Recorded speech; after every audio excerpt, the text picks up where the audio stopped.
Hello, fans. Welcome back to another edition of the Coaches Show. Nick Merrick here with head coach Dan Wildfong, as always. Coach, 6-0 to start the season. Obviously, it has to be a pretty happy locker room right now. Yeah, we're happy, but obviously never satisfied as coaching staff. We were always looking at the next game. It's great to get the wins, but you can never be satisfied, or that's when you get in trouble. Well, obviously, looking at the team's performance, it was pretty much a shutdown performance on defense, and the offense came and did what they needed to do. What unit were you more impressed with?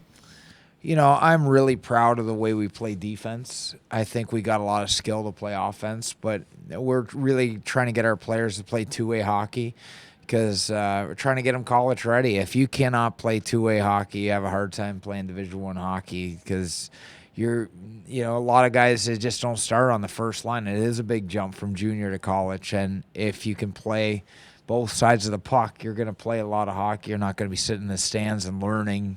So that's we take a lot of pride in having goals against one of the best in the league. How about, too, on top of that, blocking shots? I mean, this team's been notorious in the early season already of sacrificing the body and doing the hard work in front of the net, too. Does that give more comfort to know that when you're preaching defense, they're responding in a big way? Yeah, I think we're trying to get in those lanes. I think we still have a lot to clean up to block at shots. We work on it in practice, and we're trying to get 3 layers to the net. If it doesn't go, if it goes through our winger, then the D's front, and then goalie's front. So hopefully one of those guys block it. And then we've been doing a good job of trying to keep it out of our net. I think we've only given up 2 goals. In the last little while here in most games. I mean, one game we gave up 3 goals in the past 6 games, so per game. But I'm really proud of the way we're working and competing away for the puck, and this group can score too. We're not trying to limit offense, but what we are trying to do is create two-way hockey. What's it like, too, seeing some of the younger players on your team who could potentially come back next year, kind of find their game in this month and really stepping up? Yeah, it's nice to see younger players getting a lot more ice time, getting a lot more confident in their game. We have a lot of structure here at the beginning, and the structure obviously is tough adjustment. And guys are not thinking now; they're reacting. And when you react instead of think, now we're starting to see it, and then the guys are believing in what we're preaching, and it's we're excited about where we're starting to head. What's the biggest thing, too, in terms of the line shifting up for forwards? I know Cody Wickline stepped up to the first line with Uchin out. How do you feel he stepped up, and is that something that's going to stand, or is he going to slide back down in favor of Uchin? Well, it's just we could have our third line could be our first line. It's just nice having that ability this year to be able to put Wick up there on the first line and adjust a lot more than what we had in the past. We have right now. We feel we have 4 good, solid lines that I feel comfortable with throwing out there at any situation against top lines or bottom lines. So I think Wick did a great job last week of jumping up there, but Uchin. He's a top line guy, and we're gonna, they've had success, so we're gonna keep them together as well. You mentioned the team goes 4 lines deep, but some could argue even 5 lines deep when they look up in the suites and see some of the players in their suit and ties. Only a handful of guys have played every game, all 15 this season. Does that help you, obviously, with your game plan of knowing that, man, I got to give everybody some ice time that deserves it? Well, I think it does that, but it also makes guys hungry. If you're not going to work in practice, or you're not going to do what we say, you take it a week off, or you decide to be on your own page, then hey, tell you what, the stands doesn't look very good. These guys want to play, they want to get better, and it just gives us guys buying in a little bit more. They understand that someone's on their heels going to take their spot if they don't work. And I love the way our guys really battle and practice, compete, in games, and obviously we're finding success.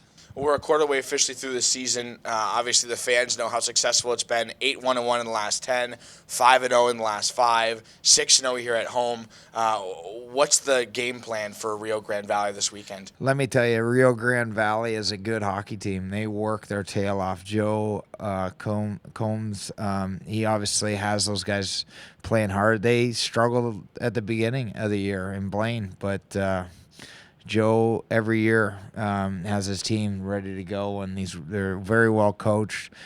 If we come in here think it's going to be an easy game, we are in serious trouble. They have a big group that finishes checks. They work hard on their back pressure.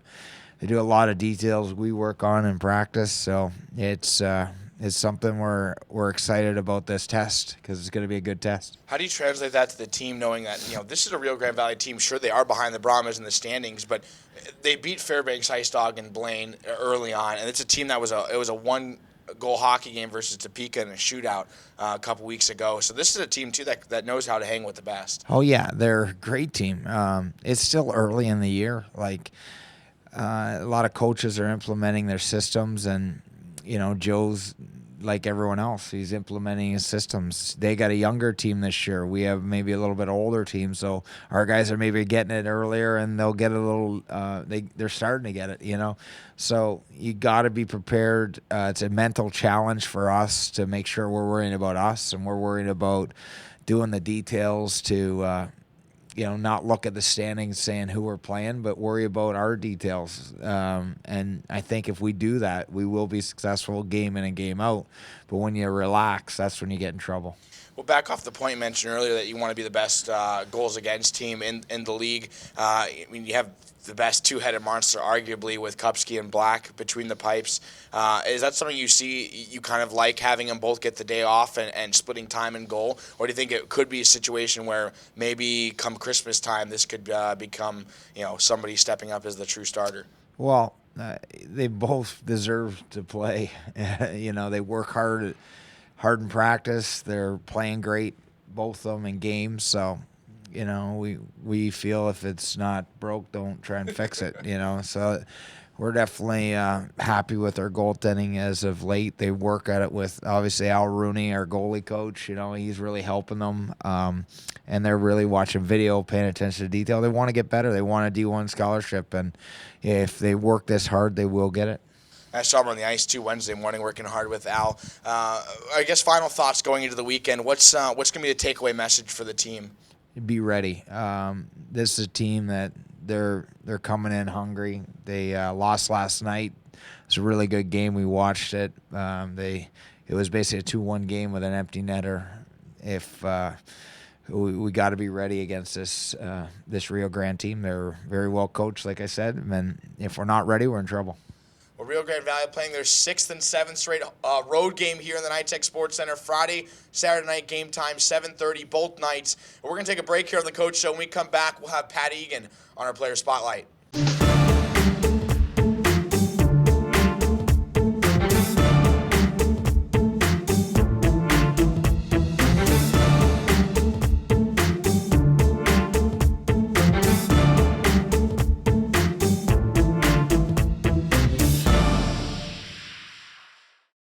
Zaroma's only uses the freshest ingredients. Located inside the NYTEX Sports Center, Zaroma is your one-stop shop for food, friends, and Lone Star Brahmas watching parties. Visit www.zaroma.net for menu, directions, and delivery information. Hello, welcome back to the Player Spotlight. I'm Nick Merrick here with Pat Egan. Pat, obviously a successful weekend for the Brahmas here at home. They're 6-0 to start the year. Brahmas fans are loving it. What was it like taking those 4 points against Topeka? They're definitely big. We knew they're in first place in the league, so it was a good test for us. And just to get those 4 points, keep the morale in the locker room, keep going upward, it really helps a lot. Well, looking at it, too, the Brahmas are breathing down Topeka's necks now, and they know that the Brahmas are a team they're going to circle when you guys visit them in a couple weeks. What does that do for the team's play? Does it change it at all, or is it just, again, off the confidence that you just said, does it elevate your play and want you to get that much better so you could eventually pass them in the standings? Yeah, I don't think it changes anything. I know we're playing well right now, and we just gotta keep preparing for every team every weekend and get the points going. But every team's hard working in this league. So if you don't bring it every night, chances are you're not going to win. So we just got to keep working hard. Well, the forwards and yourself, and obviously did the job scoring 8 goals over the weekend. But I mean, defensively, the Brahmas showed up yet again. I mean, that's been one of their strong suits for this team. Just talk about the defensive play in both Black and Kupski and how well they performed. Yeah, well, Kupski and Black, they were both incredible this past weekend. We probably wouldn't have got both wins without them. They played unbelievable. Our defense as well. They've been really solid back there for us pretty much all season long. So it gives the forwards a lot of freedom and confidence to play their own game. What's it like, too, seeing some of the younger players on this team in terms of the age level kind of rise up in the past couple of weekends? I mean, Bud Madej is a player who has a +7 in the last 3 games he played on the ice. Same kind of goes for Vanderbeck, who's played a big role as a forward. He has a +2 rating over the weekend. Is that kind of nice to see the younger guys are starting to contribute a lot more? Yeah, definitely. Bud Madej, he's one of our solid defensemen back there. He blocks probably the most shots on the entire team, so he's real solid to have back there. And Vandy, he's really skilled. He can generate a lot of offense up front. So as long as they both keep it going, that really helps. And obviously, I mean, depth has always been a big word used for this Brahmas team. Coach Wildfong's not afraid to say it, and he loves throwing out 4 lines deep and knows he has to cycle through players. That being said, Uchin now coming off a 3-game suspension from the shenanigans after that Odessa game on Friday the 24th. Played on your line during practice this week with you and Vidmar. Have you guys lost a step there, or do you feel Cody Wickline kind of helped set the pace in that top line? I think Cody did an absolute great job when he was up with us. He's a really good player. He played well for us. Ujin, he's back with us. I think we just trying to keep it the same as it was before. We were playing well, and I think we're going to continue that.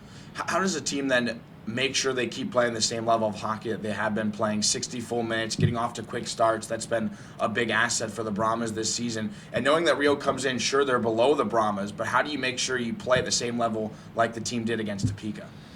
I think we know if we don't play a full 60 minutes, chances are we're not going to get the win. You have to in this league, and we had a game earlier in the year where we didn't, and we lost it pretty good. So it's just we know we have to do it. So as long as we keep playing a full 60, we should get the results.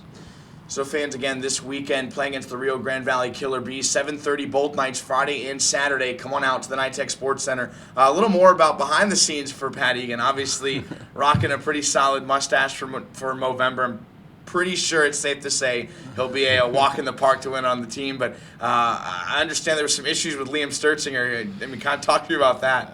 Yeah, Liam. He tried growing a mustache out, but he didn't have too much hair there to begin with, and on top of that, he tried just fermenting it, which gave him an allergic reaction for the second time in the past couple years, actually. So he's got a pretty swollen lip right now. The boys are giving it to him pretty good. So makes him look like an enforcer then, like he got in a fight, right? Yeah, something like that. Maybe it's going off for him. I mean, obviously, you see by me, I'll keep it clean shave. I have nothing to grow, so I'm kind of out for this running. But, now the boys have been together for, a quarter of the season. It's in the past. We still have 75% to play. What's been the biggest thing you've seen this team grow in as a unit?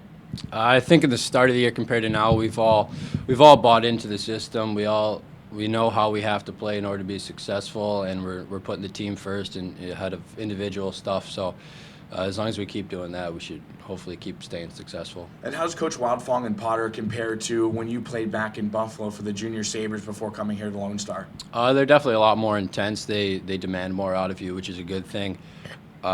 They help preparation for the upcoming games a lot more.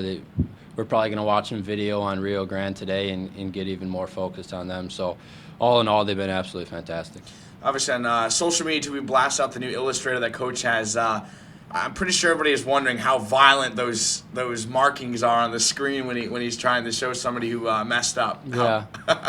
Yeah, he definitely gives it to you pretty good if you mess up, but at the end of the day, that's kind of what you need in order to stay focused and stay going. So, if you're not playing well, we have a lot of guys that can be in the lineup, so he really pushes you to give it your best every time. Well, he'll be the first one to joke about who even told me, he's like, yeah, I'm pretty sure my team's going to see a little bit of violent Wildfong come out in some film sessions every once in a while. Secret weapon in the locker room might be this new fish, Robbie. I mean, what's that been doing for the team morale? we brought him in the room a couple days ago, and the boys all loved him. So, we're just another little team mascot we can have to joke around with in the rooms. It doesn't hurt. So Mungo and Robbie, mascot night is on Friday, so maybe we'll see an appearance from Robbie. Last thing for you, Pat. Obviously, coming from the Northeast and playing hockey, what's been the biggest difference shifting from the typical hockey town, if you will, to playing in Texas, where the Southern Division is one of the best in the league? Yeah, the Southern Division is actually really, really good. The difference, I would say, is it's a lot more physical down here, more structured. There's a lot more systems involved compared to more of just a run and gun offense first type game. But at the end of the day, this is more what college coaches look for, more what college game is like. So it's definitely a good move. Well, Pat Egan leading the charge with his top line this weekend. Rio Grande Valley Killer Bees in town. 7:30 p.m. start time Friday and Saturday. Get your tickets to the NITEX Sports Center. Thanks for tuning into the Coaches Show. We'll see you out at NITEX this weekend.